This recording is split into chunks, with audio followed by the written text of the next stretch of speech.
Bu çocukları keşfetmek önemli. Keşfettikten sonra otizmli olan çocuklar dahi seviyesinde olabiliyorlar. Almanya'ya baktığımızda veya işte malum ülke. Onlar zamanında bunu fark edip bu yönden ilerledikleri için şu an dünyada bir numaralar. O çocukları topladılar. Nasıl yapıyorlar? 6 yaşında çocuklara tespit ediyorlar. O çocukları eğitiyorlar. Çünkü onların farkındalar. Onların mücevher elmas olduklarının farkındalar. Hilal Hanım Almanya'dan çok değişik bir teknikle geldi. Türkiye'deki özellikle işte otizm tanısı konulan, Evet. çok üstün zekalı olan Evet. ama bunların aslında nasıl eğitilmesi gerektiğini Evet. Avrupa'da uygulanan bir teknikle burada onlara eğitim veriyor. Bana gelen çocuklar kendilerini %100 rahatlamış hissediyorlar. Bu Türkiye'ye fayda sağlayacak. Her zeki otizm spektrumda olabilir, DHEP olabilir ama her DHEP, her otizm üstün zekada değil. Güzel. Bunun ayrımı kesinlikle yapıyorum. Bana gelen çocuklar, sorarım onlara, sen kendini hangi hayvanla bağdaştırıyorsun? Bu çocuklar genellikle analitik düşüncede oluyor. Öğretmenler fark etmeyebilir. Bu çocukları keşfedemeyebilir. Çünkü bu çocuklar sakindir. Asıl önemli olan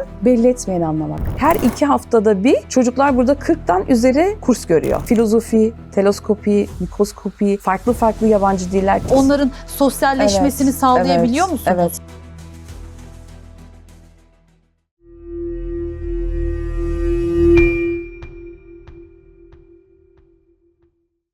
Merhabalar, hoş geldiniz. Bugün şahane bir konuğum var. Almanya'dan geliyor. Üstün zekalılar eğitmeni, öğrenme terapisti Hilal Şimşek bizlerle beraber. Hilal Hanım hoş geldiniz. Hoş bulduk. Sefalar getirdiniz. Teşekkür ederim. Şimdi çok kıymetli bir konuk. Türkiye'de olmayan, ilk defa Türkiye'de uygulanacak bir teknikten bahsedeceğiz. Kendisi Hilal Hanım otizmli çocuklarla çalışıyor ama biz şimdi Türkiye'de otizm denince hep diyorlar ki böyle işte özel çocuklar, işte kaynaştırma öğrencisi ama aslında otizmli çocuklar doğru şekilde yetiştirilirse üstün zekalı olarak Evet. artık biz onları Çok başarılı. teknolojide mi görürüz, Evet. savunma sanayinde mi Evet, görürüz? her yerde. Her yerde. Sadece bu çocukları keşfetmek önemli. Bu çocukları keşfettikten sonra otizmli olan çocuklar dahi seviyesinde olabiliyorlar. Ve aramızda aslında çok fazla o seviyede çocuklarımız var. Sadece bunları keşfetmek önemli, analizlerini yapmak önemli. İlk önce ebeveynler, sonra da öğretmenler. Bunlar keşfedildikten sonra çok başarılı olup Türkiye'de imza atamayacakları dünya çapında üretim olabilir, savunma sanayisinde olabilir, teknolojide olabilir. Sadece mesela bir kişi değil, bir sürü kişiler olabilir, bir sürü çocuklar olabilir bunları icat eden, üretim yapan. Bu yönden çalışmalarımızı bence farkındalık amaçlı çok yapmamız lazım. Farkındalığı yükseltmemiz lazım. Aileler, ebeveynler, pedagoglar, öğretmenler bu konuda bilinçlenmesi lazım. Bilinçlendikten sonra bunları ona göre yönlendirip bu çocukları o okullara yollayıp o okullarda başarılı olduktan sonra Türkiye'ye faydalı olacaklar. İnşallah. Mesela yurt dışında nasıl, mesela Almanya'ya baktığımızda veya işte malum ülke, bütün bu kullandığımız eşyalar, şu telefonlar, her şey. her şey onlardan çıkıyor. Hiçbir şey boykot edemiyoruz çünkü onlar zamanında bunu fark edip bu yönden ilerledikleri için şu an dünyada bir numaralar. O çocukları toplamışlar. Evet, o çocukları topladılar. Nasıl yapıyorlar? 6 yaşında çocuklara tespit ediyorlar.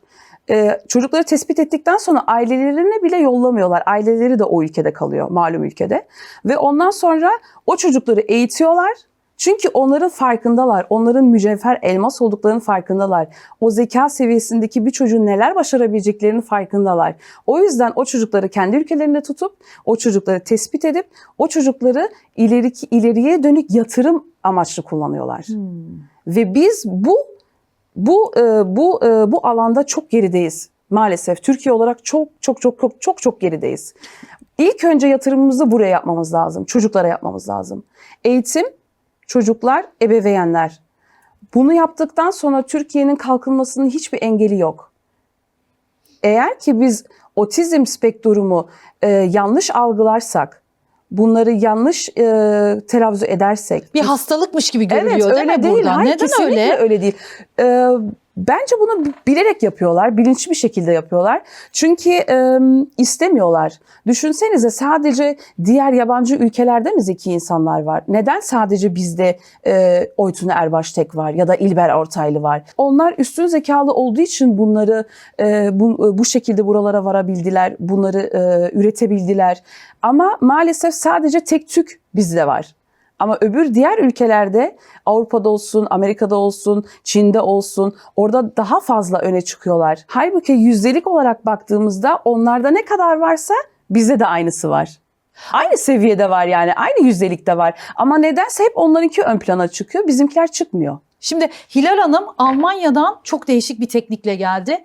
Türkiye'deki özellikle işte otizm tanısı konulan, Evet. çok üstün zekalı olan Evet. ama bunların aslında nasıl eğitilmesi gerektiğini Evet. Avrupa'da uygulanan bir teknikle burada onlara eğitim veriyor. Orada Almanya'da biz 3 milyon değiliz. 12 milyonla 15 milyon arasıyız. Yani ben kendimi bildim bileli 3 milyon nüfus var diyorlar. Ama nedense hastaneler bizim çocuklarımızda doğuyor. Anaokulları bizim çocuklarımız var. Aslında biz 12 milyonla 15 milyon orada göçmeniz. Ve bu çocukların arasında bir tane de mi zeki çocuk yok? Olamaz böyle bir Olanlar şey. ne oluyor? Arada Olanlar ne kaynatıyorlar oluyor? mı? Keşfedilmiyor. İşte hiperaktivite var deniliyor. İşte aileler de bunları bilmedikleri için, bu yönleri bilmedikleri için, farkındalık olmadığı için otorite ne derse, öğretmen ne derse o okula eğitim aşağı düzeyde olan eğitimli okullara yolluyorlar. Ama halbuki o çocuğun zekası 130. O çocuk yüksek okullara gitmesi lazım ki başarılı olabilsin.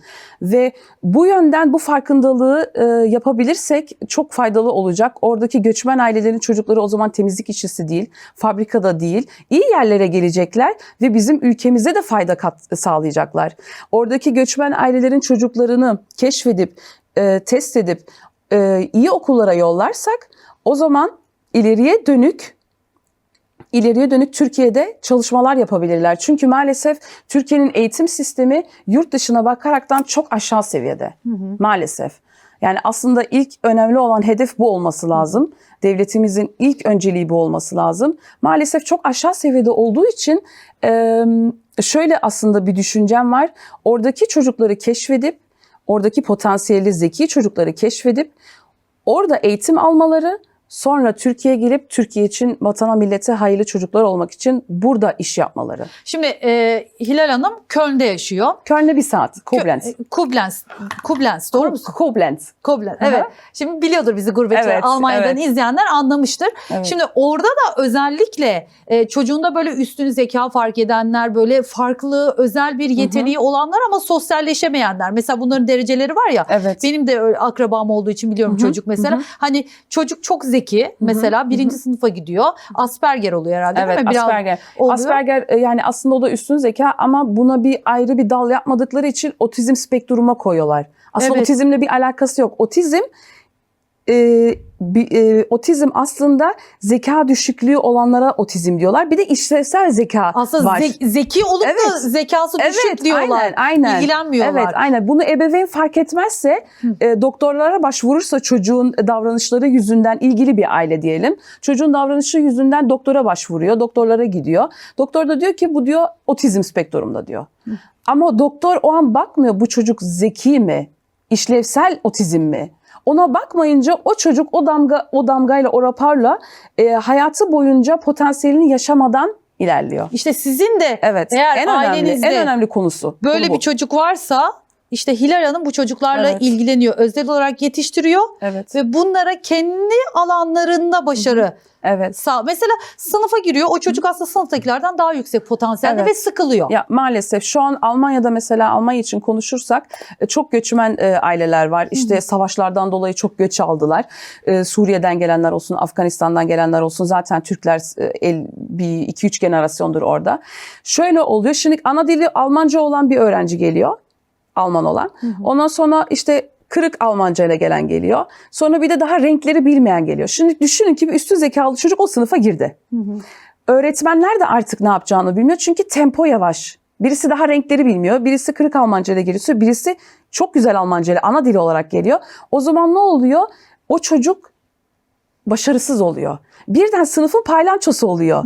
Öğretmen de eğer bilgili değilse, bunun farkında değilse, farkındalığı yoksa, o gözle bakamazsa, o çocuk mesela o sınıfa girdiği zaman 1. sınıfta çok büyük bir heveslerle başlıyor. Okul hayatı, okul diye. Sonra birden hayal kırıklığına uğruyor, düşüş yaşıyor yarım sene sonra. Çünkü bakıyor ki tempo düşük, çocuğun beyni çok hızlı çalışıyor. Öğretmen de bir sürü farklı göçmen ailelerin çocukları var. Nasıl onlara davranacağını bilmiyor. Tempo yavaşladı Almanya'da. Grundschule bilenler bilir. Grundschule'nin temposu yavaşladı. O zeki çocuklarda orada paylonço oluyor ya da şımarıklık yapıyor, yerinde durmuyor. Halbuki çok zeki.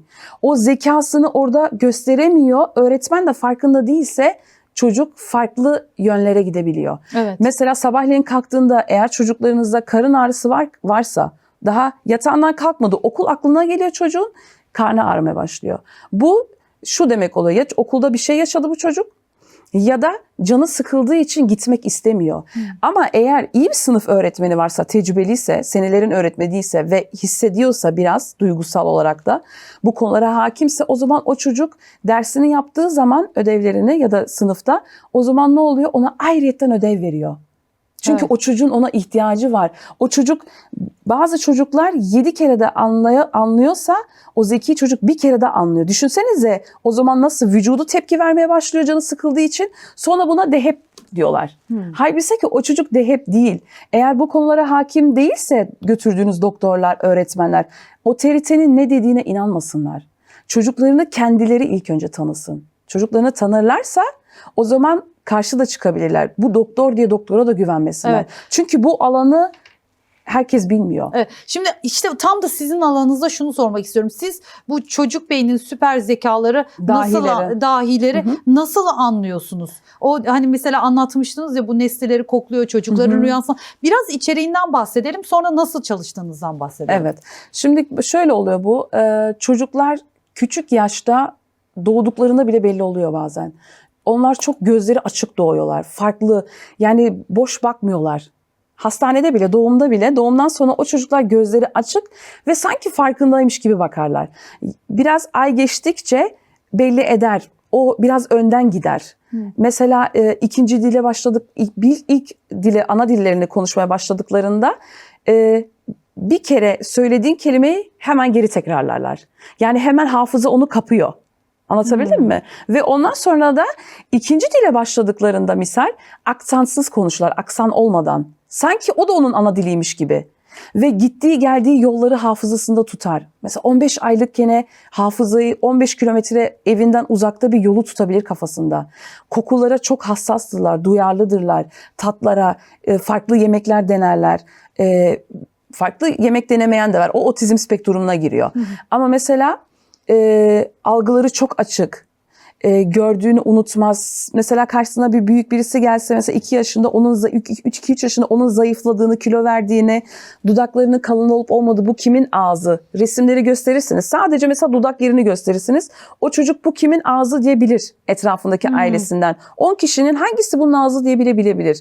Yolları unutmaz. Sayıları mesela 5 yaşında binlere varana kadar hesap yapabilir bu çocuklar. Şimdi 5 yaşında bir çocuk 4 yaşında binlere kadar hesap yapıyorsa, nasıl biz bu çocuğu 6 yaşında sınıfa koyacağız? Biz bu çocuğu 6 yaşında 1. sınıfa başlarsa orada sıkılacak. O yüzden mesela bana gelen çocuklara ben bakıyorum. Eğer ki o çocuk 4 yaşındaysa, 4 yaşında bile eğer ki bu konulara hakimse çalıştığınız yerler, 5 yaşında çocuk okula başlayabilir 1. sınıfta. Yasal olarak aslında 6 yaşında.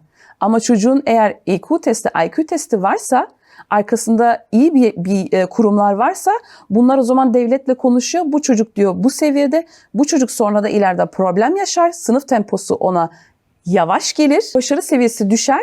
O yüzden bu çocuğu 5 yaşında başlatalım ki onlarla ayak uydurabilsin en azından. Siz IQ testi yapıyorsunuz kurumunuzda, değil mi? Biraz kurumdan da bahsedelim. Kurumda şöyle, şu şekilde, bu hanımefendi Almanya'da tek diyebiliriz başarı yönünden de. Mesela Almanya'da 16 eyalet var. 16 eyalette bu Kindercollege yok.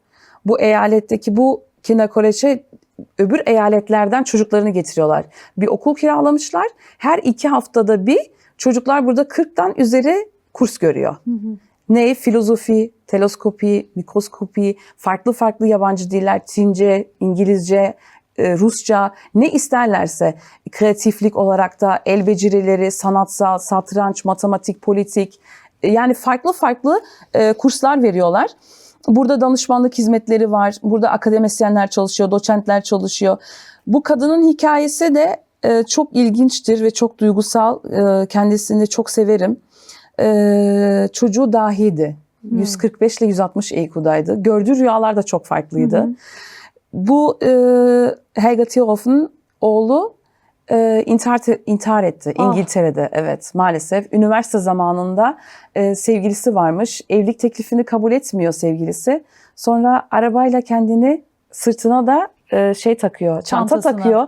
Bir daha kurtulma ihtimali olmasın diye arabayla birlikte denize giriyor. Ve bu kadın kendini salmıyor. Eşi bırakıyor, eşi terk ediyor. Kendini bu hassas çocuklara adıyor. Çünkü bu çocuklar çok hassas. Bu çocuklar çok duygusal. Ama bu çocuklar çok da zeki. Ve ifadede aslında sosyalleşirken zorluk çekiyorlar. Ama Çekmeyen zekalar... de var, çekmeyen de var, çeken de var. Peki mesela sosyal ortamda bunu da eğitebiliyor musunuz yaptığınız Evet. programlarda? Yani Evet. onların sosyalleşmesini sağlayabiliyor musunuz? Evet. Mesela bana gelen çocuklar, sorarım onlara, sen kendini hangi hayvanla bağdaştırıyorsun? Hissederim az çok. Önceden konuştuysak ya da geldiğinde bile. Burada da yaptık demin yayından önce. Görmeliydiniz. 5-6 Bütün ekibinkini bildim. Evet, bütün ekibinkini bildik. 5-6 kişi vardı. Onlara baktığım zaman hissediyorum. Çünkü uzun zamandır bu çocuklarla, insanlarla çalışıyorum, gözlemliyorum. Allah öyle bir yetenek vermiş. Bu çocuklara o zaman geldikleri zaman soruyorum. Sen hangi hayvanla kendini bağdaştırıyorsun? O zaman diyor ki mesela ben kendimi bununla bağdaştırıyorum. Ondan sonra diyorum ki neden? Diyorum, o anlatmaya başlıyor. Bu çocuk mesela kendini bununla bağdaştırıyorsa daha çok otizmli insanlar ya da içe kapanık insanlar, her zaman otizm değil. Her zeki otizm spektrumda olabilir, DHEP olabilir ama her DHEP, her otizm üstün zekada değil. Bunun da farkındalığı olması lazım İşte insanlarda. bunun ayrımını yapıyorsunuz testlerde. Bunun ayrımı kesinlikle yapıyorum. Kesinlikle. IQ testlerinde yapıyorsunuz. IQ testlerini şöyle yapıyoruz. Bana gelir çocuk, analizini yaparım ilk önce. Emosyonel olarak bakarım. Emosyonel, duygusal dengesi nasıl? Ondan sonra o çocuğun iç dünyasını anladıktan sonra mesela diyelim ki aslında çok zeki bir çocuk, bunu hissediyorum ama önüne ne engeller geliyor? Aileden mi? Aile baskısı mı? Çocuk nasıl bir ortamda? Stresli mi?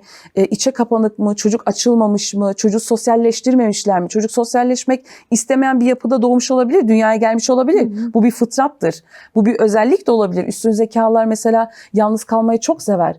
Ama bunları sosyalleştirmek de lazım. Mesela %100 oysa bunu anne %50'ye indirebilir. Ama enerji sarf ederek. Bu çocuklar genellikle analitik düşüncede oluyor. Anıları geniş oluyor. Sakin oluyorlar. Strateji uyguluyorlar. Mesela bu çocukları gözlemliyorlar. Gözlemlediklerini fark etmeyebilirsiniz. Öğretmenler fark etmeyebilir.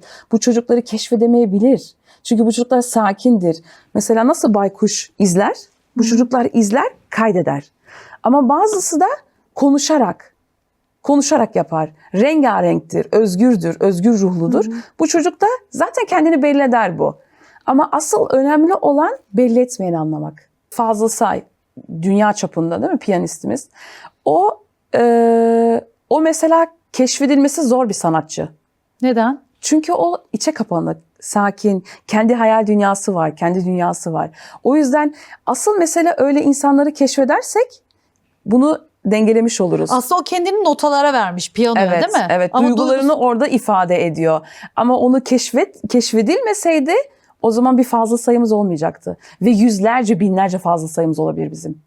Yani İçimizde var. İçimizde tabii ki de yüzeysel baktığımız zaman neden öbür ülkelerde olsun da bizde olmasın? Yani hepsi bizde de var. Sadece bizim eğitim sistemimiz, öğretmenlerimiz bunların farkındalık eğitimi almaları lazım ki farkında olsunlar. O çocukları eğer ebeveynler anlamıyorsa, hissetmiyorsa potansiyellerini ebeveynlerden önce öğretmenler görsün ki ona göre o çocuğa eğitim verilsin. Desteklensin o çocuk. Siz bu potansiyeli olan çocuklarla birebir de Almanya'daki sistemle çalışıp bunları parlatıyorsunuz. Evet, maalesef burada onun olmadığını gördüm ve milletimin, devletimin bu konuya kesinlikle değer vermesi lazım. Fayda sağlaması lazım. Çünkü onlar bu Türkiye'ye fayda sağlayacak. Bu memlekete, ülkemize fayda sağlayacak. Bu çok hassas ve önemli bir konu. Evet, şu çocukların rüyasından bahsettiniz. Evet. Rüyalarında bile aslında bir şeyleri öğreniyorlar, üretiyorlar dediniz. Evet. Nasıl?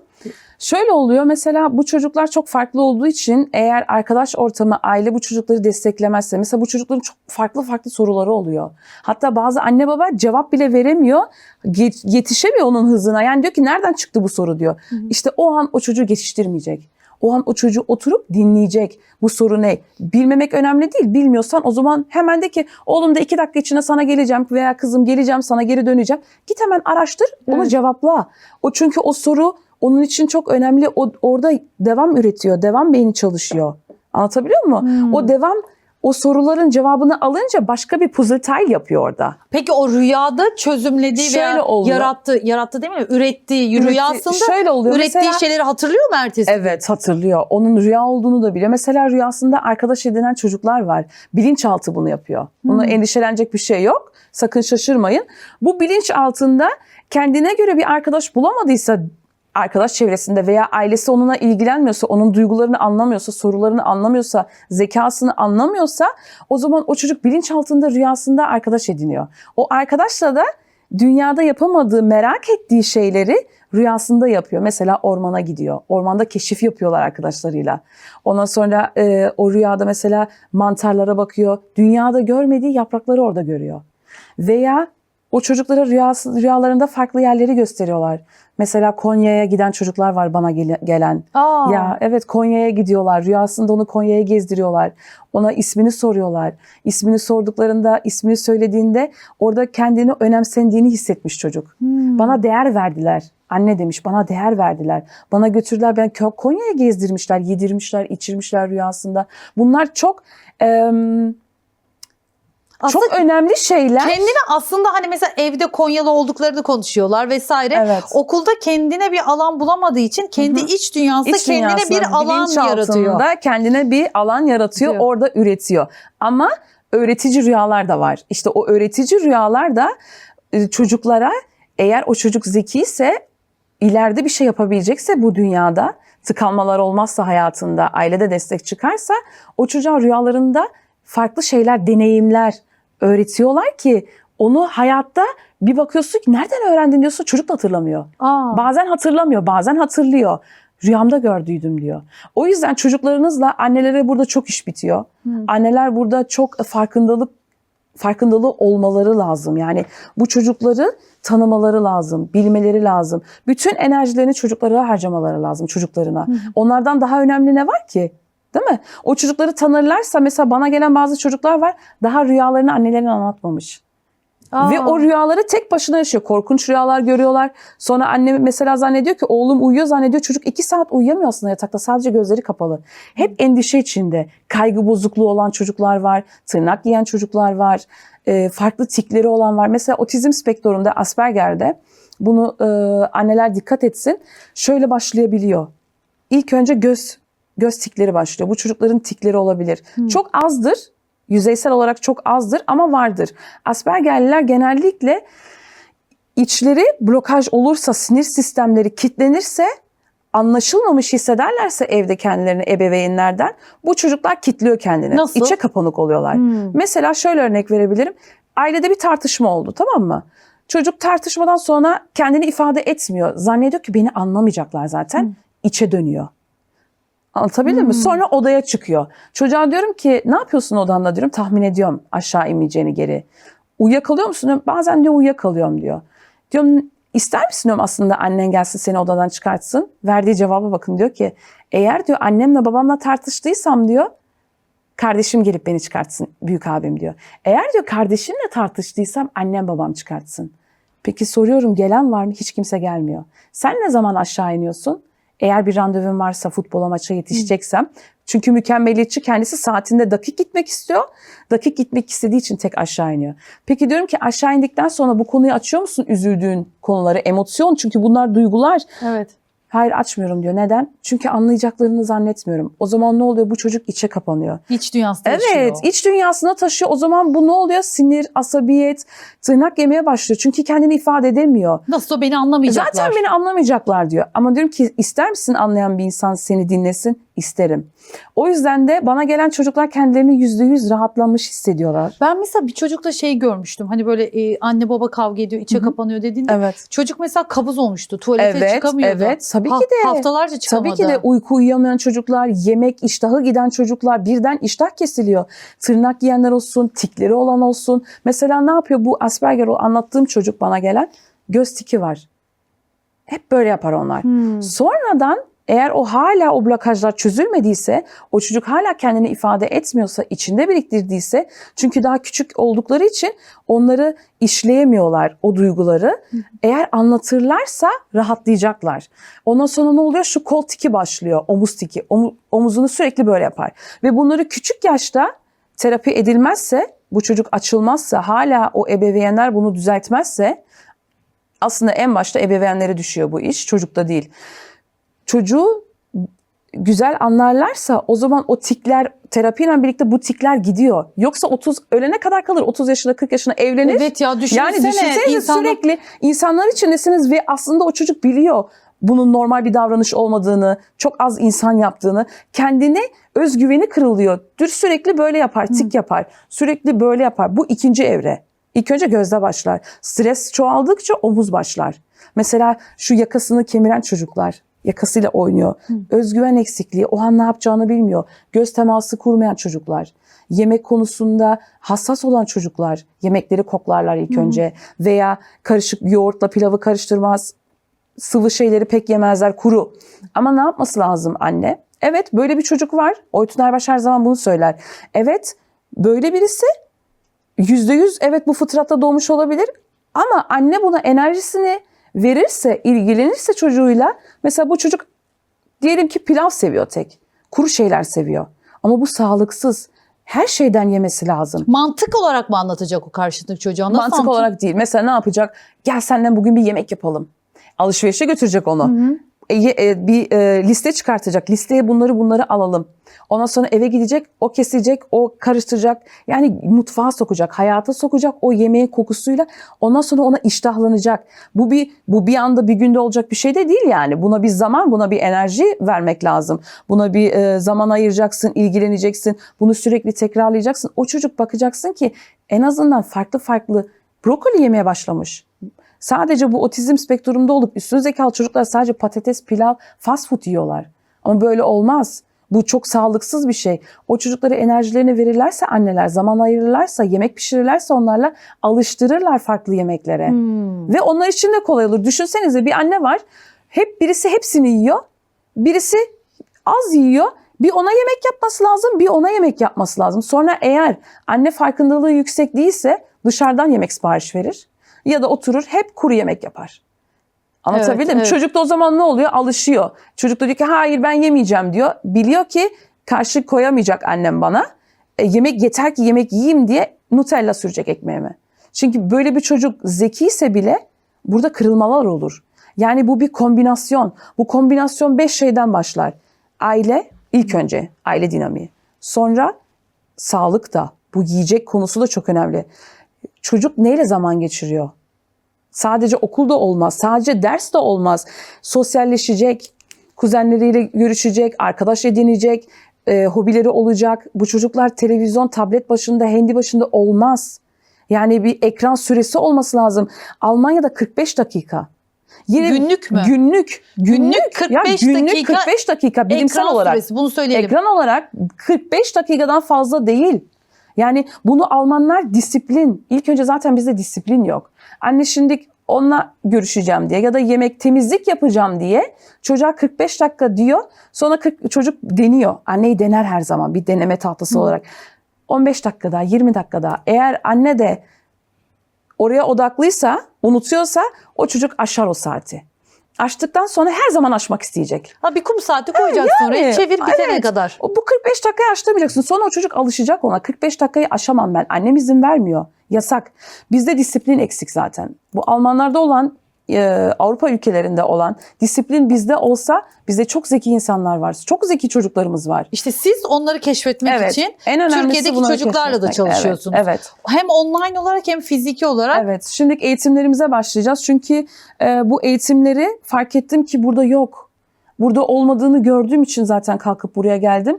Bu eğitimleri burada kimler isterse, o kadar çok farklı eğitimler var ki, farklı öğrenme stratejileri var ki, çünkü normal okul sisteminde şu anki okul sistemleri Avrupa'da da olsa, burada da Avrupa yine bir tık fark ediyorum ki bir tık Türkiye'den daha iyi, daha önde. Çünkü biz orada mesela bir çocuk hiperaktifse altına Balanceboard kuruz. Yani bir denge. Balanceboard evet, ne denir? Bir denge. Yani ayağıyla gibi. sürekli oynar. O zaman konsantrasyon çoğalır. Mesela diyelim ki bir çocuk içe kapanıksa, kaygı bozukluğu varsa eline stres top verir Almanlar. Stres top. Mesela diyelim ki test yazacak. Testte illaki stres topunu veririz o çocuğa. Ama ben onun analizini yaparım. Bu çocuğun stres topuna mı ihtiyacı var? Bu çocuğun ayağına mı ihtiyacı var? Ya aslında onu bir frenliyorsunuz. Tabii ki de onu frenliyoruz. Çünkü konsantrasyon bozukluğu olabilir çocukta. Çocuk regülasyona ihtiyacı vardır. Kaygı bozukluğu vardır. Mükemmeliyetçidir. Hata yapmak istemez. O zaman beyin bloklanıyor. Bloke olan beyin de zekasını gösteremiyor. Kötü not alıyor.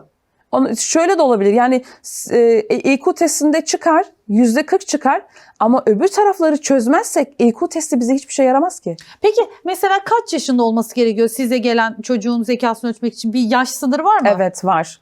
Bunlar dünya çapında testler. Viskar var. Sonra mesela şu çok önemli bir konu. Yurt dışındaki çocuklar teste gelirse bize, bunlara dil bariyersiz testler yapıyoruz. Çünkü 0-4 yaşına kadar emosyon dili var. Duygularıyla. Şimdi mesela o çocuk 4 yaşına kadar ana dili Türkçe ise o çocuk Türkçe düşünür. Şimdi orada testlerde Almanca test, Viskar yaparsak o zaman olmaz. Tam puanlamayı çıkartmak önemli orada. Çünkü ana dili Türkçe ama o çocuğu Türkiye'de teste soksak, mesela TÜZDEV'de, o da dil bariyersiz test yapması lazım.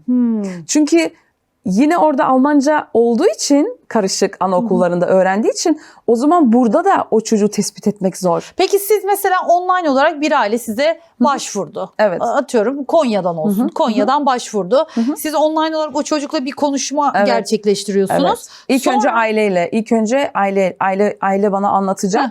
Ondan sonra, çünkü çocukların yanında bunları konuşmak hoş değil. DHEP'tir, otizmdir, üstün zekadır. Mesela bana gelen çocukları hissederim. Kafası ne kadar, beyni, nöronları ne kadar dallı budaklı. Acaba otizm mi var, DHEP mi var, ikisi de mi var? Hangisi daha çok ağır basıyor, hangisi az, ya da tek tek mi? Bunlar önemli. Bunları bilmek lazım ki çocuğu ona göre yönlendirmek lazım. Sadece IQ puanlamasını bilip de aileye mesela söylemediğim aileler var. Çünkü biliyorum ki onlar yarışa girecek. Çocuğa zarar verecek. Bu söylenmemesi lazım. IQ testini yapıyorsunuz ama aileyle bunu ilk etapta paylaşmayın. Evet. Çocuğun yeteneklerine göre onu çünkü onların ihtiyaçları farklı. Benim için önemli olan zeka seviyesi değil. Bu çocuğun neye ihtiyacı var başarılı olabilmek için? Şu algı var maalesef. Zeki ise hep iyi not alacak. Hep başarı, hep peki getirecek. Öyle bir şey yok. O çocukların, çünkü okul sistemleri onlara göre yapılmadı. Zeki çocuklar için yapılmadı. O yüzden biz bunları destekliyoruz. Anlatabildim mi? Biz bunları destekliyoruz. Biz bunları öğrenme stratejilerini gösteriyoruz. Çünkü onların beyni farklı çalışıyor. Bunlar için mesela kulaklık takıyoruz okullarda. Kulaklık takıyoruz çünkü seslere çok hassaslar. Bir de bu çocuk mesela bozulmasın diye. Çok özür dilerim ama mesela Türkiye'de o çocuk hani 1. sınıf, diğer birlerle normal birlerle gidiyor. Sonra çocuk sıkılıyor. Yapmak istemiyor. Yapmak istemiyor. Sonra da diyorlar ki ya bu çocuk okumaz. Hayır. Bu çocuk yerini bulursa okur. Hatta 4. sınıftan sonra bizde böyle. 4. sınıftan sonra ayrılırlar. Realschule, Hauptschule, Gymnasium. Gimnazyum en yükseği. Mesela o 100 ile 110 IQ'da. Ama mesela Türk göçmen ailelerin çocukları var. Onlar aslında 130 ile 120, 115. Yani çok fevkalade başarı aslında gimnazyumu. Ama nedense bizde bir aşağılama kompleksi var orada. Bizim çocuklarımız gidemez gimnazyuma. Kendi çocuklarını parlatıyorlar. Evet, aynen desteklemiyorlar. Ama siz bunları parlatıyorsunuz işte. Benim amacım bunları parlatmak. Bunlar potansiyellerini yaşasınlar. Bu çocuklar keşfedilsin. Kendileri ilk önce huzurlu, mutlu olsun, aile mutlu olsun, sonra da vatana millete hayırlı olsun. Evet. Şimdi siz neler yapıyorsunuz? Son olarak onlardan da bahsedelim. Şimdi diyecekler ki masaya dizmişler börtü, böceği, eşeği, baykuşu. Şimdi aslında bunlar birer metafor. Evet, bunların hepsi bir metafor. Bu metaforda bunlar da mesela nasıl anlaşılıyor? Bir çocuk geldiğinde şu soruyu soruyoruz işte, demin tekrarlamıştım onu. Sen kendini hangi hayvanla bağdaştırıyorsun diyorum. O da mesela der ki bu der ya da papagay der. Şöyle de oluyor. Mesela diyelim ki bu çocuk aslında 1. sınıfta hevesleniyor, işte okula başlıyor. Bununla bağdaştırıyor. Sınıfta kalırsa ya da öğretmeni onu anlamazsa, kendini ortamda rahat hissetmezse o zaman buna dönüşüyor. İşte tembel. Yani çok zeki çocuk var tembel olan ama aslında zeki ama anlaşılmamış. Güven duygusu ilk önce evde gelir. İlk önce ebeveynler güven duygusu verecek, sonra öğretmenler. Bunu yaşayan çocuk çok psikolojik sorunlar oluyor. Emosyonel dengesiz oluyorlar. Birden ani öfkelenmeler olabilir, sinirler olabilir, agresivite olabiliyor, agresiflik oluyor. Bu çocuklar, eğer bu çocuklar kendini keşfetmezse aile ve kendini bilmezse, tanımazsa maalesef bağımlılıklara kadar gidiyor. Halbuki ki destek çıkılırsa dünya çapında neler üretebilir, neler yapabilir. Bunları buradan bile analiz yapabiliyoruz. Ve sonradan çocuğa soruyoruz ki evet sen kendini burada görüyorsun, zeki olarak görüyorsun. Öğretmen seni ne olarak görüyor diyorum? Tembel. Orada anlayın ki aslında çocuk kendine özgüveni vardı ama kırıldı sınıfta kalınca, artık kendini bununla bağdaştırıyor. Bu her zaman değişebilir. Aslında ayrıca. potansiyelini fark etmiyorlar. Çocuk kendi potansiyelinin evet, kendi farkında. kendine fark ediyor. Kendi kendine biliyor ama ifade edemiyor. Hiç kimse yardımcı olmuyor. O zaman kalıyor içinde ve ondan sonra da psikolojik sorunlar başlıyor. Zaten en önemlisi benim için IQ testlerinden sonra bu çocukların psikolojik sorunları olmasın diye çabam. Ve şöyle düşünün ki hep rap müzik yapar Almanya'da yabancılar. Evet. Sadece nedense rap Neden? müzikte. Çünkü müzik endüstrisinde yabancıları ön plana korlar. Hep müzik ama müzik içeriğinde de ne var? İşte cinsel ilişki, işte bağımlılıklar, esrar. Ondan sonra işte para, işte bizi dışlıyor Almanya. Bizim çocuklarımız da onlar zengin oluyor, işte pahalı markalı eşyalar kullanıyorlar, arabalar kullanıyor. Bizim çocuklarımız da onları örnek alıyor. Zannediyor ki biz de öyle olursak, idol olarak görüyorlar. Biz de öyle olursak biz de zengin olacağız. Halbuki ki olamazsınız, yani bu imkansız bir şey. Bunu da bilerek yapıyorlar. Benim de amacım zeki çocuklar keşfedip potansiyellerini gerçekleştirsinler. Artık idoller değişsin, sadece rap müzikte olmasın. Ve bunu Almanya bilerek yapıyor. Evet. Almanya için konuşursak. Ve Hilal Hanım artık Türkiye'deki Evet. üstün zekalı ya da IQ'su yüksek veya onlara bir tanı konulup hep Ya ama bu mesela şu da var. Yanlış tanılar da alıyorlar. Disleksi, diskalkülü olan çocuklara. bunları ölçüyorsunuz. Bunlara bakıyoruz. Ben onları yönlendiriyorum. Testlere yönlendiriyorum. Mesela bazen bir çocuk geliyor, diyor ki annesi, ebeveyn diyor ki disleksi, diskalkülü dediler. Bakıyorum çocuğa, aslında çok zeki ama alt seviye okula hatta yollayacaklar. Sonderschule olarak geçiyor ya da Förderschule Almanya'da. Harcanıyor çocuk. Çocuk sonra psikolojik sorunlar yaşayacak. Çünkü kendisi hissediyor farklı olduğunu. Ve ben her zaman bana gelen çocuklara şunu derim. Sen kendini farklı hissetme. Yanlış da hissetme. Sen sadece hassas yaratıldın. Ya Evet, ne kadar onlar güzel. çünkü çok hassas çocuklar. Onlar sıkıntı değil. Onlar bu dünyaya gönderilmiş çocuklar ve o çocuklar sayesinde üretebiliriz. O çocuklar sayesinde iyilikler var bu dünyada. Onlar dengeliyor bizi. Evet, kesinlikle. Farkında değiliz, dengeliyor onlar bizi. Evet. Çünkü çok hassaslar, çok duygusallar onlar. Bizi Almanya'dan izleyen ve böyle özel çocuğu olanlar varsa Türkiye'de de artık hizmet Evet, veriyorlar ve inşallah. buradaki çocuklarla da ilgilenecek Hilal Hanım. Şimdi size nereden ulaşabilir? Instagram hesabımızdan Instagram ulaşabilirler. hesabından Biz onu DM'den, şu evet. alta bir yere yazacağız. Evet. Yazdığımızda oradan bakabilirsiniz. Bana da yazabilirsiniz hesaplarımdan. Ben kendisine yönlendiririm. Instagram'dan falan hani bana ulaşırlarsa belki Ya, daha o da kolay olabilir. olur. Evet. Hani yazarsınız bana, ben kendisinin numarasını veririm. Sizlerle de iletişime geçer. Var mı Evet. son ekleyeceğimiz bir şeyler? Son ekleyeceğim bir şey şu var. Çocuklarınızı ilk önce siz tanımanız lazım. Ebeveynler olarak, öğretmenlerden önce. Siz tanıyın. Belki öğretmen tanımayabilir. Öğretmenin o bilgisi olmayabilir. En azından konuşarak öğretmene de belki bilgi verebilirsiniz. Ben kendim onu şahsen yaşadım. Ondan sonra o çocuğa destek çıkılır. Öğretmenlerle çatışmasınlar. Hani siz benim çocuğumu istemiyorsunuz olarak değil.